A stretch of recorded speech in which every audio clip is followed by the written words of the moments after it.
Les invito a que por favor busquen en sus Biblias en la primera carta del apóstol Pedro capítulo 5. Primera de Pedro capítulo 5.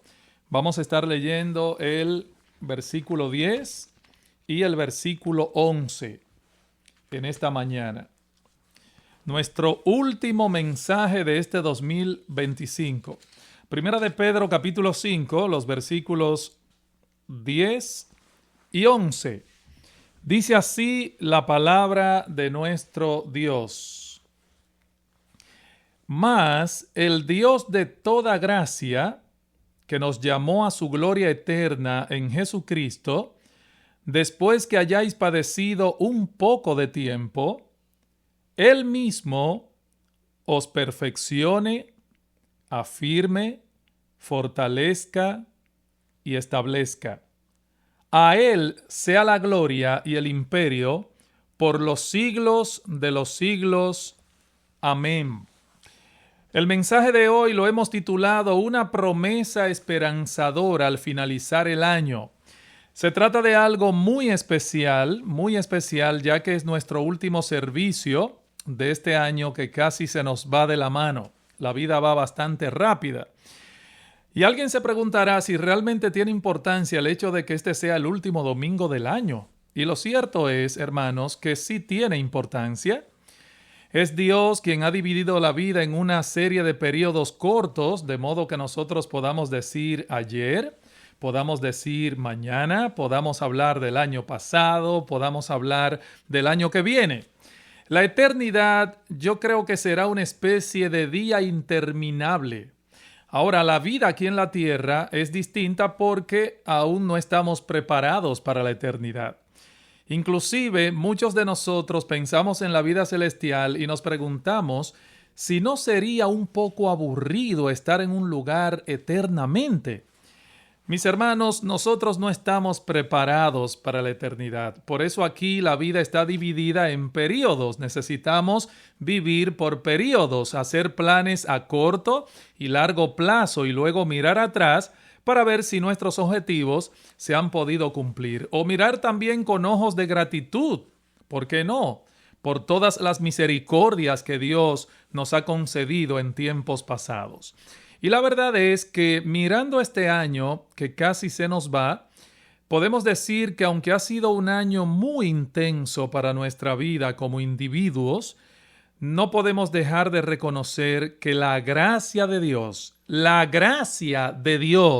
nos ha asistido en todo momento. Y es aquí precisamente donde entra en juego el texto que acabamos de leer. Primera de Pedro 5:10.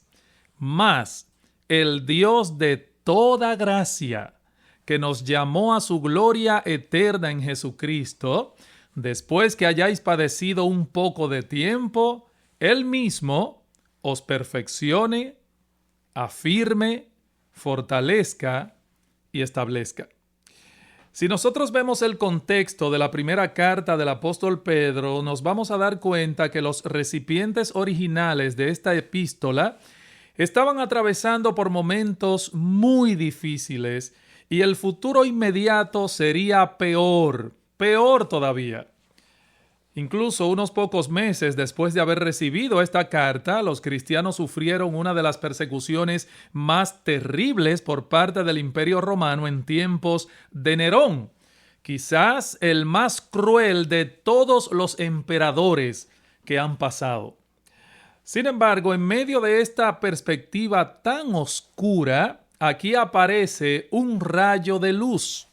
La promesa de que Dios los fortalecería en medio de sus tribulaciones, inclusive iba a utilizar esas mismas aflicciones como un instrumento de su gracia. ¿Qué promete Dios en nuestro texto? Bueno, Dios promete perfeccionarnos, afirmarnos, fortalecernos y establecernos a pesar de las dificultades. Y más aún, Él promete aquí utilizar las mismas dificultades para perfeccionarnos, fortalecernos, establecernos y afirmarnos. Ese es nuestro Dios. Hermanos, esta promesa está tan vigente hoy como lo estuvo el día en que el Espíritu Santo utilizó al apóstol Pedro para dejarla por escrito. Recuerden esto, el cielo y la tierra pasarán, dice Jesús, pero sus palabras nunca pasarán. Las palabras de Dios nunca pasarán. De manera que yo quiero hablarles hoy de esta bendita promesa, una promesa esperanzadora, como he titulado este mensaje, casi al finalizar este 2025. Y hermanos, quiera el Señor que esta palabra nos sirva de estímulo para el porvenir. Y esa ha sido mi oración, ese ha sido mi anhelo, mi deseo a lo largo de toda esta semana. Que estas palabras que voy a predicarles hoy puedan servir de estímulo para el porvenir a todos ustedes. Dice Pedro allí, mas el Dios de toda gracia, que nos llamó a su gloria eterna en Jesucristo, después que hayáis padecido un poco de tiempo, Él mismo os perfeccione, afirme, fortalezca y establezca. El texto comienza con una pequeña conjunción griega que Reina Valera traduce más. Más el Dios de toda gracia. Ahora, esa pequeña conjunción la podemos traducir pero, sin embargo. O sea, Pedro desea que estos hermanos contemplen el futuro con ojos realistas, pero que al mismo tiempo lo contemplen con esperanza. Eso es lo que quiere Pedro. Sí, él quiere que estos hermanos sean realistas al contemplar el futuro, pero también él quiere que ellos lo contemplen con esperanza al mismo tiempo, que ellos tengan ojos realistas, pero que vean el futuro con esperanza. O sea, hay padecimientos y vendrán peores, pero, y este pero es un pero esperanzador, mis hermanos, un pero alentador, y eso me gusta de algunos pero de la Biblia. Dice Pedro, hay problemas. Yo no lo estoy negando, no les estoy diciendo que esto es mental. No, no es mental. Los van a perseguir, los van a quemar vivos en la hoguera, los llevarán al Coliseo para ser arrojados a los leones. Pero, no obstante, sin embargo, a pesar de todo, Dios promoverá vuestro bienestar. Dios os consolará. Ustedes, a pesar de todo, podrán gozar la verdadera felicidad. Y esto parece paradójico. Y para estimular a sus lectores y a nosotros también, el apóstol Pedro utiliza aquí 4 figuras, 4 palabras que expresan la promesa divina. Y es importante aclarar, hermanos, muy importante aclarar que todas se encuentran en futuro indicativo. ¿Qué quiero decir con esto? Bueno, esto significa que están expresando cosas que ciertamente han de ocurrir. O sea, el pasaje dice más bien de la siguiente manera. El Dios de toda gracia, Él mismo os perfeccionará, confirmará, fortalecerá y establecerá. Es algo seguro. O sea, aquí no estamos hablando de algo que puede ser que ocurra. No, Dios está diciendo ocurrirá. Ocurrirá. Dios os perfeccionará, confirmará, fortalecerá y establecerá. Hermano, eso es tan cierto como que yo estoy hablándoles a ustedes en este momento. Ok, viene pregunta, ¿cuál es entonces el contenido de la promesa? Veamos estas 4 palabras por separado. Lo primero que Dios promete aquí es que Él ha de perfeccionarnos. Dios, en primer lugar, ha de perfeccionarnos. Me llamó la atención que esta palabra perfeccionar que aparece aquí significa completar, arreglar o equipar algo completamente de manera que pueda ser usado en toda su capacidad. Es la misma palabra que aparece en Hebreos 13, 20 y 21. Vamos a leer allí Hebreos 13, 20 y 21, donde dice que el Dios de paz, que resucitó de los muertos a nuestro Señor Jesucristo, el gran pastor de las ovejas, os haga aptos. Ahí está la palabra. os haga aptos en toda buena obra para que hagáis su voluntad. La palabra que se traduce os haga aptos es exactamente la misma palabra griega que usa Pedro en primera carta 5:10 donde leímos. O sea, lo que él está diciendo, el autor de los Hebreos está diciendo es que el Dios de paz os equipe por completo para que podáis hacer su voluntad. Entonces, Pedro nos está diciendo que Dios nos ha prometido equiparnos en medio de la lucha que tenemos con el adversario de nuestras almas, de modo que podamos salir airosos en medio del conflicto. La pregunta es, ¿y cómo hace Dios esto? Bueno, por medio de su palabra y por medio de su espíritu. Así es como Dios lo hace, por medio de su palabra y por medio de su espíritu. Por medio de su palabra y por medio de su espíritu, Dios nos capacita para todo aquello que vamos a atravesar en medio del combate. En otras palabras, mis hermanos, la gracia de Dios es suficiente. Él no nos va a enviar desarmados al campo de batalla y lo demostramos en mensajes anteriores. Miren, para pelear bien se necesitan 3 cosas. Se necesita sabiduría, se necesita coraje y se necesita energía. ¿Y saben qué? Esas 3 cosas están al alcance de todo creyente. Dios ha prometido darnos sabiduría, ha prometido darnos el coraje, darnos la energía que tú y yo necesitamos para pelear. Dios ha prometido equiparnos. Eso es lo primero. En segundo lugar, Dios promete en este texto de 1 de Pedro 5:10 afirmarnos. Es decir, mantenernos firmes y afianzarnos. Y esta palabra era usada para indicar la acción de proveer estabilidad a algo a través de un soporte. Es como en construcción se le llama ponerle un pie de amigo a una viga que necesita ser estabilizada. ¿Y por qué necesitamos ser estabilizados? Bueno, porque todo creyente verdadero, todo creyente verdadero atraviesa por el temor de que puede caer, de que no será capaz de guardar su firmeza.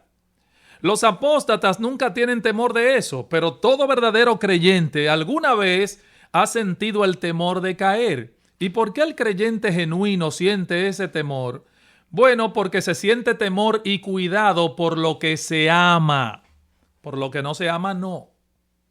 Se nos puede importar una cosa como la otra, pero se siente temor y cuidado por lo que se ama. Aquello que amamos, hermanos, se constituye en el objeto de nuestra preocupación. Y como todo creyente verdadero ama al Señor y ama el Evangelio, bueno, le atemoriza pensar que en algún momento la lucha pueda ser tan violenta que hasta llegue a negar a su Señor. Pero Dios nos suple con esta promesa. Él nos afirmará. Él nos afirmará. Ese mismo conflicto por el que tú y yo atravesamos es el instrumento por medio del cual Dios está solidificándonos. Miren lo que dice la Biblia, 2 Tesalonicenses capítulo 3. 2 Tesalonicenses capítulo 3, versículos 1 al 3. Dice allí el apóstol Pablo: por lo demás, hermanos, orad por nosotros para que la palabra del Señor corra y sea glorificada, así como lo fue entre vosotros, y para que seamos librados de hombres perversos y malos, porque no es de todos la fe. Pero fiel es el Señor, que os afirmará y guardará del mal. Mi hermano, tenlo por seguro que Dios te va a afirmar y te va a guardar del mal. Aquí encontramos una promesa paralela. Un verdadero creyente, escúchame esto bien, un verdadero creyente nunca caerá de la gracia. Eso es imposible. Un verdadero creyente nunca caerá de la gracia. ¿Por qué? Porque Dios ha prometido guardarnos con su poder. El mismo poder divino que obró en nuestros corazones para traernos de las tinieblas a la luz es el mismo poder que continuará obrando para que mantengamos nosotros arraigados y cimentados en Jesucristo. Para mantenernos ahí, hermanos, arraigados y cimentados en nuestro Señor Jesucristo. Podemos estar seguros que los creyentes perseverarán hasta el fin. ¿Saben por qué? Porque Dios los preservará hasta el fin. Los creyentes perseveran porque Dios los preserva. De hecho, a la doctrina bíblica de la perseverancia de los santos se le ha llamado la preservación de Dios en teología. Es Dios el que nos preserva y por eso tú y yo perseveramos, porque Dios nos preserva. Así que la lucha es fuerte, el enemigo muy astuto y nosotros muy débiles, pero Dios es todopoderoso. Eso es lo bueno. Dios es todopoderoso. Independientemente de que la lucha sea fuerte, de que el enemigo sea astuto y nosotros muy débiles, nuestro Dios es todopoderoso, hermanos. Y nuestra firmeza no depende de que nosotros lo tengamos a Él en nuestras manos, sino de que nosotros estemos en las manos de Dios, en las manos de Él. Eso es lo segundo. En tercer lugar, Dios promete algo más aquí en este texto de 1 de Pedro 5:10. ¿Qué más promete Dios? Fortalecernos. Él promete fortalecernos. Otra vez dice el texto, después que hayáis padecido un poco de tiempo, Él mismo os perfeccione, afirme, fortalezca. Y ahí está la palabra.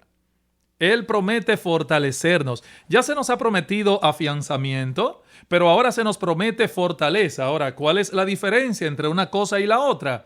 Bueno, que con ese afianzamiento podemos permanecer en pie y con la fortaleza podemos avanzar. La promesa es, no solo permaneceréis en pie, sino que podréis avanzar. Esa es la promesa. En otras palabras, mis hermanos, se nos promete que en medio de la lucha, tú y yo podremos defendernos, pero también atacar. Dios ha prometido fortalecernos. Y en cuarto y último lugar, Dios promete establecernos. Y esta palabra nos habla de descansar con seguridad, así como un edificio descansa sobre un fundamento seguro. Ahora, una pregunta, hermanos. ¿Y quién es el fundamento espiritual en el cual Dios ha establecido a los cristianos? Bueno, ese fundamento no es otro que nuestro bendito Señor y Salvador Jesucristo. Él es la roca en la cual está edificada, afianzada y enraizada su iglesia, que somos nosotros y cada uno de los miembros que la componen. Satanás nos ataca en todo momento para movernos de ese fundamento y en sus ataques Él no solo usa tentaciones, sino también aflicciones. No olviden esto. El diablo no solamente nos ataca usando tentaciones, sino también aflicciones. Pero lo que Dios está prometiendo aquí es hacer todo eso ineficaz, capacitándonos para permanecer anclados en la salvación que es en Cristo Jesús. ¿Saben algo, mis hermanos? Las aflicciones que vienen a la vida del creyente no lo llevarán a apostatar, sino más bien a enraizarlo más todavía en su fundamento. Nosotros somos en ese sentido como las cometas, ¿no? Mientras más fuerte sopla el viento, más alto se elevan. Así somos nosotros los cristianos. Mientras más fuerte soplen las pruebas, más alto nos elevaremos. Por eso, estoy de acuerdo con alguien que dijo una vez que el creyente que triunfa sobre la tentación es más fuerte ahora que si nunca hubiera sido tentado. Eso es verdad. El creyente que triunfa sobre la tentación es más fuerte ahora que si nunca hubiese sido tentado. Cuando Dios nos mete en el horno de la aflicción, Él nos purifica como se purifica el oro. ¿Saben por qué? Porque cuando el orfebre mete el oro en el horno, la parte más valiosa baja porque es más pesada, entonces la basura sube. Y lo mismo pasa con nosotros. Cuando nosotros somos metidos en el horno de la aflicción, la parte más valiosa se asienta y toda la basura sale. Y ahí es entonces cuando nosotros entendemos cuán necesitados estamos de la asistencia divina. Ahí es cuando más necesidad nosotros percibimos.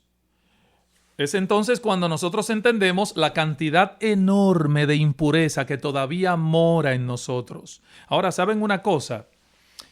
Es también en ese momento cuando estamos mejor preparados para apoyarnos en la promesa divina.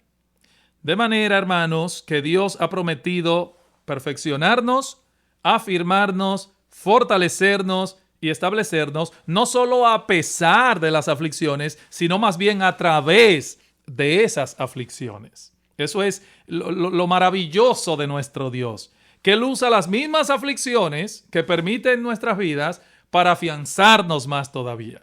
Así que esa es la promesa y ese es el estímulo que nosotros podemos derivar de la promesa misma.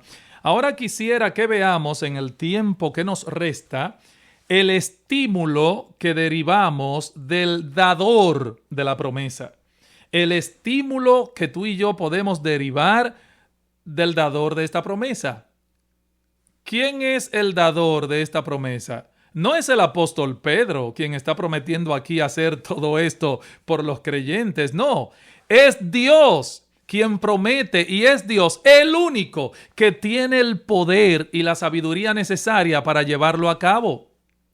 Ahora, yo quiero que ustedes noten que Pedro no se limitó simplemente a decir, miren, creyentes, Dios hará esto por ustedes. No, eso no es lo que Pedro dice aquí, sino que inspirado por el Espíritu Santo señala a Dios aquí de una forma muy particular. ¿Saben para qué? Para que sepamos de qué Dios es que estamos hablando.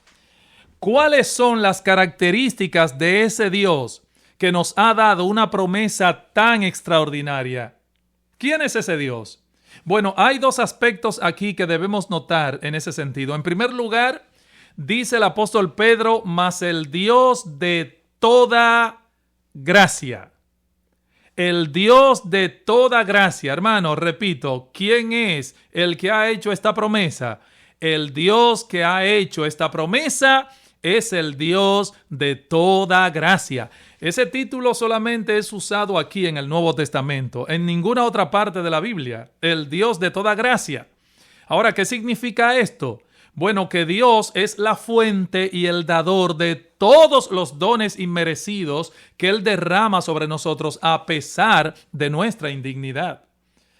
O sea, decir que Dios es el Dios de toda gracia es afirmar que Él es aquel quien es la fuente y el dador de todos los dones inmerecidos que Él derrama sobre nosotros a pesar de nuestra indignidad.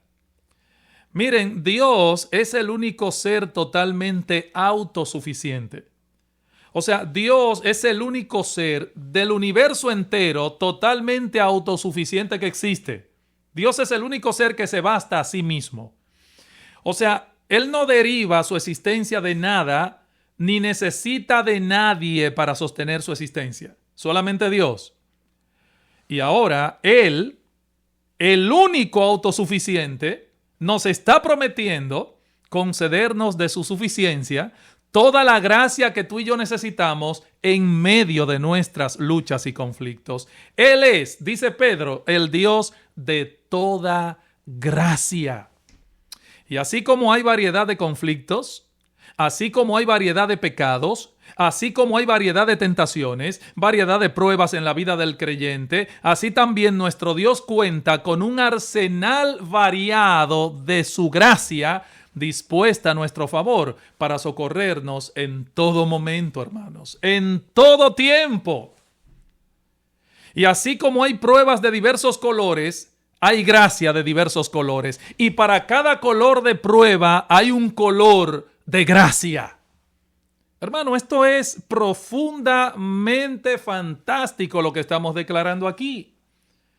Para cada color de prueba hay un color de la gracia de Dios. O sea, no importa cuán dura sea la prueba, no importa cuán dura sea la tentación, la gracia de Dios es suficiente porque Él es el Dios de toda gracia. De toda gracia. Miren, si alguna bendición necesaria hubiese quedado fuera del ofrecimiento de Dios, entonces tuviéramos razones para temer. Pero Pero el Dios Todopoderoso ha dicho, ha declarado que Él es el Dios de toda gracia y que su gracia es suficiente para ti y para mí, mi hermano. Su gracia es suficiente para todos nosotros. Por eso es que cuando Pablo le pide al Señor que le quite el aguijón, Dios le dice, no, Pablo, bástate mi gracia, porque mi poder, el mío, dice Dios, se perfecciona en tu debilidad. Bástate mi gracia te es suficiente. Él es el Dios de toda gracia. Y en segundo lugar, debemos notar que el Dios que ha hecho esta promesa es el que nos llamó a su gloria eterna en Jesucristo. Dice aquí, mas el Dios de toda gracia que nos llamó a su gloria eterna en Jesucristo, Él mismo os perfeccione, afirme, establezca, etcétera, etcétera. Hermanos, Dios no deja nada inconcluso, absolutamente nada. Nosotros podemos estar seguros, persuadidos de esto, que el que comenzó en nosotros su buena obra, la perfeccionará hasta el día de Jesucristo. Por eso es que Pablo dice en Tesalonicenses 5:24, fiel es el que os llama, el cual también lo hará. Fiel es el que os llama, el cual también lo hará.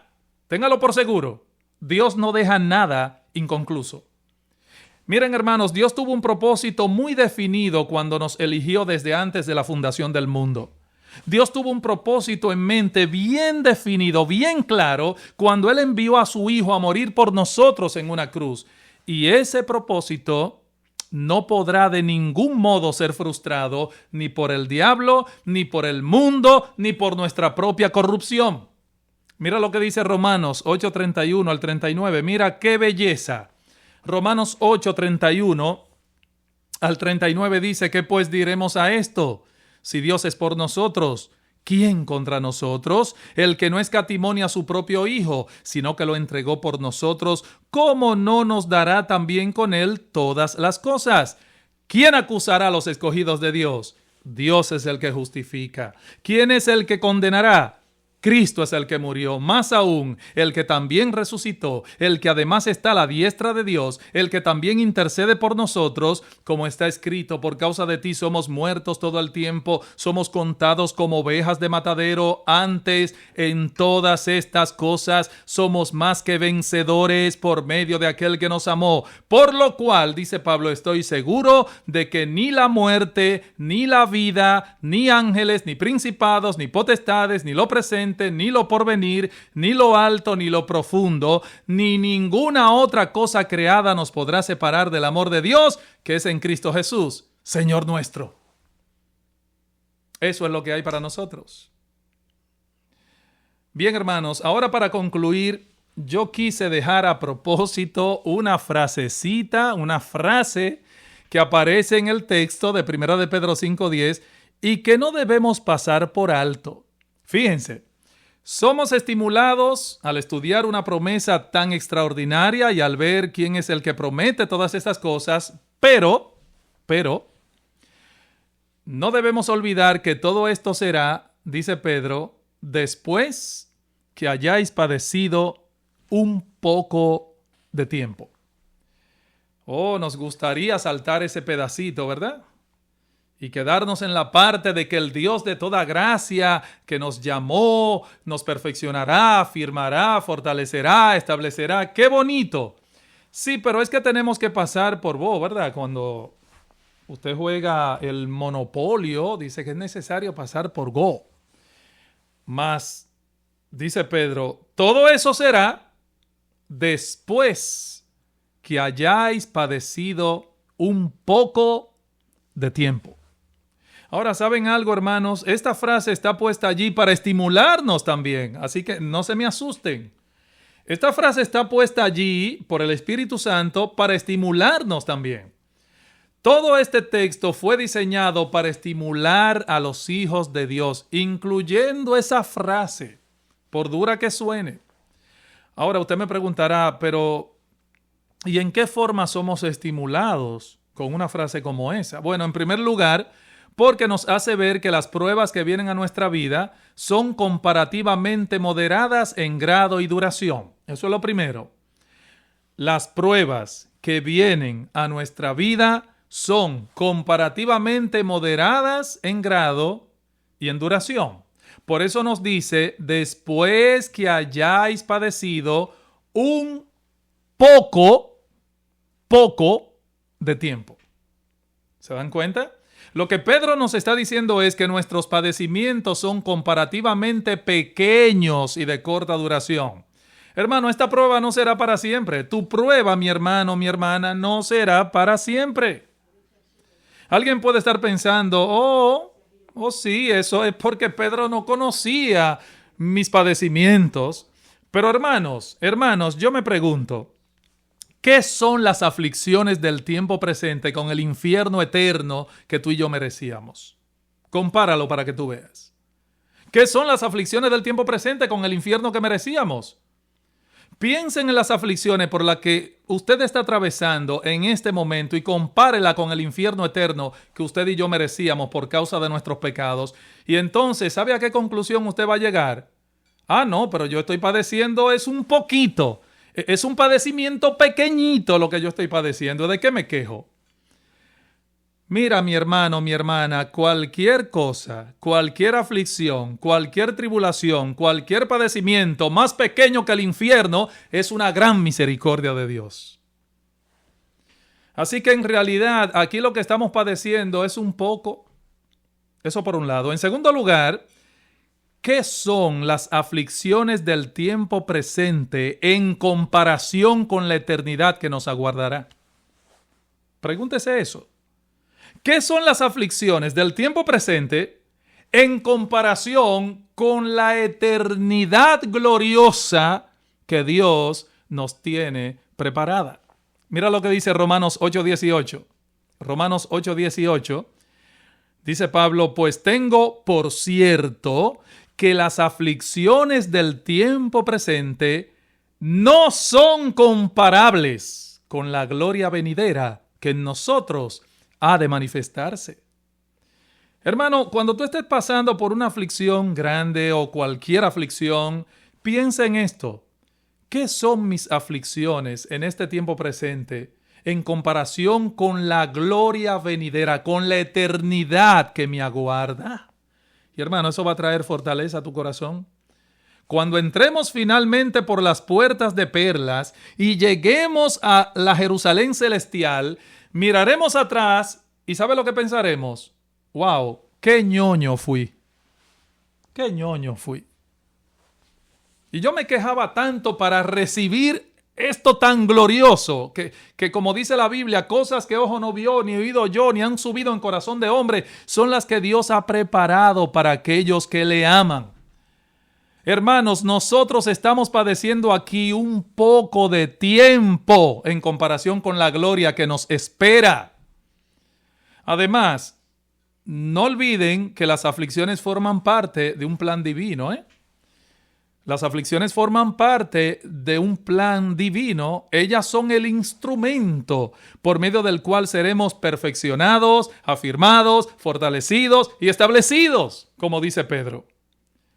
Dice aquí que el resultado vendrá después que hayáis padecido un poco de tiempo. En otras palabras, la gloria no solo viene después del sufrimiento, sino más bien por causa de él.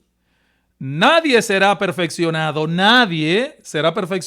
afirmado, fortalecido y establecido a menos que padezca un poco de tiempo. Un poco de tiempo. Porque ese es, repito, el instrumento que Dios utiliza para llevar a cabo esta promesa. Mi hermano, Dios está forjando tu carácter desde ahora para la felicidad que tú vas a disfrutar en el cielo. Repito, Dios está forjando tu carácter para la felicidad que disfrutarás en el cielo. Por eso, miren lo que dice 2 de Corintios 4:16 y con esto cierro ya. 2 de Corintios 4:16. Por tanto, no desmayamos. Antes, aunque nuestro hombre exterior se va desgastando, el interior, no obstante, se renueva de día en día. Y mira esto. porque esta leve tribulación momentánea produce en nosotros un cada vez más excelente y eterno peso de gloria. Fíjense cómo Pablo le llama aquí, una leve tribulación momentánea.